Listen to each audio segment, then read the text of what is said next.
Welcome! In front of me I have IMILAB W01 smartwatch, and I'm gonna show you how to factory reset this watch by using the system settings on it.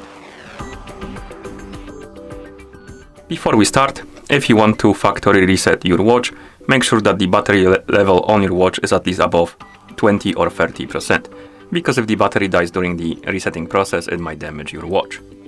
Now let's continue with the reset. So first thing you will need to do is to wake up the screen on your watch, and you can do it by pressing the side button. Once you wake up the screen, you can swipe down from the top of the screen to open the quick panel, and on this panel you should see the settings icon right here.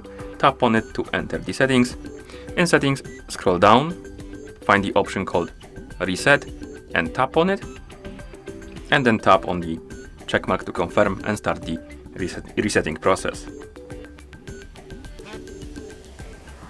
And after a couple of seconds you should see the watch face again, and this means that the factory reset is complete. Thank you for watching.